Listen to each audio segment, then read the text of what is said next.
रोटी दाल चावल। जोधपुर नाम के शहर में मोना अपने पति, बच्चों और सास ससुर के साथ रहती थी। मोना की सुबह नाश्ते में क्या बनेगा से शुरू होती और रात के खाने में क्या बनेगा पर खत्म। ऐसी ही एक सुबह। बच्चों के टिफिन बांध देती हूँ, आज तो बहुत लेट हो गया। पिंकू, डेजी, पोहा दे दो ना टिफिन में। नहीं, मैं पोहा नहीं खाऊंगा मम्मी, हर रोज घूम फिर के पोहा ही दे देती हो। अच्छा तो रोटी ले जा बेटा। कल तीनों टाइम रोटी खिलाई थी मम्मी तुमने, संडे को भी रोटी, अब मैं नहीं खाऊंगी रोटी। हे भगवान, ऐसे ही करते रहेंगे ये दोनों तो इनकी तो बस ही छूट जाएगी। अच्छा ठीक है, आज नूडल्स बना देती हूँ, अब तो ठीक है ना? अरे वाह, लगता है भगवान ने मेरी सुन ली। I love you mummy. Daisy और पिंकू पूरे घर में इधर उधर करते रहते हैं और मोना रसोई से आवाज लगाती रहती है। मोना की बात सुनकर संध्या कहती है, वाह, ये आजकल की बहू है, काम कम हो इसलिए बच्चों को मैदा खिलाने राजी है।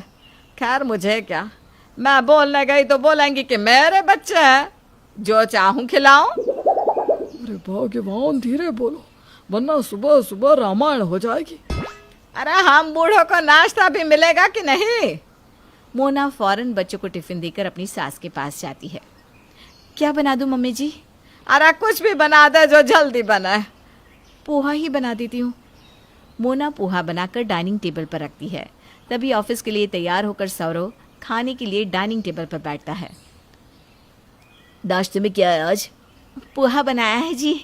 मुझे नहीं खाना यार पोहा, तुम्हें पता है ना ऐसे सूखे खाने से मेरा गला सटता है।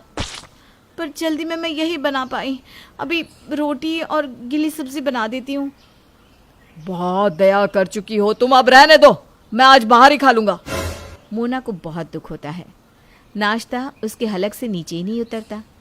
सुमेध और संध्या आराम से नाश्ता करके अपने कमरे में जाने लगते हैं। पति के पसंद का तो ख्याल रखा कर बहू, समय नहीं रहता तो जल्दी उठा कर। अरे मैं तो 3 बजे ही उठ जाया करती थी। ये कहकर संध्या अपने कमरे में चली जाती है। मोना पूरा घर का झाड़ू पोछा लगाती है। काम वाली को बर्तन धोने देने के बाद कपड़े मशीन में डालकर जैसे ही बैठती है कि उसकी नज़र घड़ी पर पड़ती है। 12:30। अरे आज तो समय भागे जा रहा है। दोपहर के खाने की तैयारी कर देती हूँ वरना फिर दिक्कत हो जाएगी। मोना अपने ससुर के पास जाकर उनसे पूछती है, पापा जी दोपहर के खाने में क्या बना दूँ? जो तेरी सास को ठीक लगे वही बना दे बहू। मोना अपनी सास के पास जाकर उनसे पूछती है, मम्मी जी दोपहर में क्या बना दूँ? तू तो ऐसे बात कर रही है जैसा तुझे पता ही नहीं इस घर में कौन क्या खाता है। अरे बना ले अपने हिसाब से, शादी के 15 साल के बाद भी मुझसे पूछने आती है। ठीक है मम्मी जी, फिर तो मैं दाल चावल बना लेती हूँ।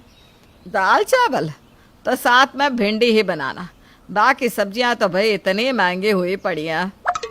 तो दाल में टमाटर का छौंक नहीं लगाऊं क्या मम्मी जी? ना ना बिल्कुल नहीं। बेचारी मोना खाना बनाकर अपने सास ससुर को खाने पर बुलाती है। ये क्या बहू, भिंडी और ये दाल में टमाटर क्यों नहीं डाला, और रोटी कहाँ है? आप ही ने तो बोला था पापा जी कि जो मम्मी जी बोले बना लूं। तो सब्जी पूछने को बोला था बहू, तू नहीं जानती कि रोटी के बिना मुझे संतुष्टि नहीं होती? वो कल तीनों टाइम आपके लिए रोटी ही बनाई थी पापा जी, वही रोटी बची हुई है, कोई खाना ही नहीं चाहता तो आज इसलिए नहीं बनाई। कल की रोटी पड़ी है वही ला दूं क्या पापा जी? हाँ हाँ ले आ, ये कौन से कहीं के शहंशाह हैं। तभी बच्चे आ जाते हैं स्कूल से। मम्मी खाना। आओ दोनों आ जाओ। पाव भिंडी। ये क्या मम्मी, आलू की सब्जी क्यों नहीं बनाई? अब मेरे लिए इस चावल को फ्राई कर दो, वही खा लूंगा मैं। हाँ तो मैं भी वही खा लूंगी। ये कहकर दोनों बच्चे कपड़े बदलने चले जाते हैं। अपने घर पर हो रहे इस तमाशे से अब मोना चिढ़ने लगी थी। घर में 6 लोग और 6 तरह के पकवान। मैं क्या अपनी प्लेट लगाऊं? सबने जो छोड़ा है वही खा लेती हूँ, अनाज बर्बाद तो नहीं होगा। सुबह से सभी का मूड बड़ा खराब था, इसलिए मोना रात के खाने पर सबकी पसंद के अनुसार अलग अलग खाना बनाती है। पापा जी के लिए रोटी और सूखी सब्जी, बच्चों के लिए आटा का पास्ता, मम्मी जी के लिए चावल दाल और सब्जी, और इनके लिए आलू की गीली सब्जी और रोटी। बेचारी मोना इतना काम करके पसीना पसीना हो जाती है। वो जैसे ही रसोई से सारे खाने को डाइनिंग टेबल पर सजाकर बाहर ले आती है तो देखती है कि सभी बाहर जाने के लिए तैयार होकर बैठे हैं। मोना, कुछ बनाने की ज़रूरत नहीं है, हम सब बाहर खाने पर जा रहे हैं। क्या? हाँ, तुम जल्दी से तैयार हो जाओ, हम सब तो रेडी हैं। वैसे मम्मी, तुम्हें इतना पसीना क्यों आ रहा है? ये आजकल की बहू है, 2 मिनट रसोई में क्या गई पसीना आने लगता है। हम तो एक बार में 40-40 लोगों का खाना बनाते थे। क्या जी? अरे मुझे मत फंसाओ तुम। बेचारे मोना के तो तोते उड़ जाते हैं। वो थक हार कर इतनी मेहनत से सबके लिए खाना बनाती है और सबने अलग ही प्लान बना लिया था।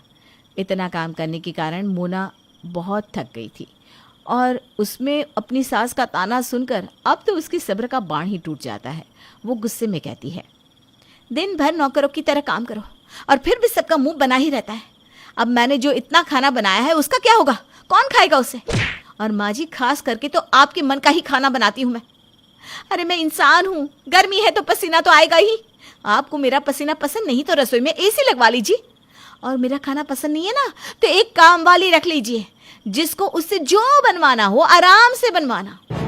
ये कहते हुए मोना को चक्कर आ जाता है और वो बेहोश होकर जमीन पर धड़ाम से गिर जाती है। हे भगवान, अरे कोई डॉक्टर को तो बुलाओ। सौरव फौरन डॉक्टर को बुलाता है। आपको आराम की ज़रूरत है मोना जी, अपने शरीर से ऊपर काम मत कीजिए। शरीर रहा तो सब हो जाएगा, आप आराम कीजिए। आप लोग खाना खा लीजिए, मैं अब ठीक हूँ। कोई बाहर नहीं जाता, सब मोना का बनाया खाना खाते हैं। अगले दिन ये रोज़ रोज़ की झिकझिक से किसी का कोई फ़ायदा नहीं होने वाला। अब हमें काम वाली रखनी होगी। पापा, आप अपने दोस्तों को कह दीजिए, किसी को भी कोई काम वाली पता हो तो बताए। मम्मी, आप भी, और बच्चों तुम लोग भी। मैं भी ढूंढता हूँ कोई मिल जाए तो। तभी दरवाजे पर दस्तक होती है। किसी को काम वाली मांगती है क्या? मेरे को पता चला यहाँ पर कोई काम वाली ढूंढ रहा है। हाँ, पर सिर्फ काम वाली नहीं, ऐसी कोई जो खाना भी बना दे। इडली, मसाला इडली, डोसा, रवा डोसा, चाइनीज, इटालियन, पूड़ी, कचौड़ी, पराठा, बड़े, दही बड़े, सब कुछ। अरे अरे रुक भी जा। खाने के मामले में कचरे का हाथ पकड़ना मुश्किल ही नहीं, नामुमकिन है, नामुमकिन। क्यों, तू हलवाइयों के घर की है क्या? माई, खुद ही हलवाई हूँ मैं, पहले ढाबे पे जो काम करती थी। तो फिर ठीक है, आज से ही काम पर आ जाओ, बाकी मम्मी तुमसे बात कर लेगी। मम्मी, निकलता हूँ मैं। मोना के ससुराल के रोटी दाल चावल के मसले को हल करने के लिए अब आ गई थी कजरी। पर अब मसला हल होगा या उलझ जाएगा, वो तो वक्त ही बताएगा।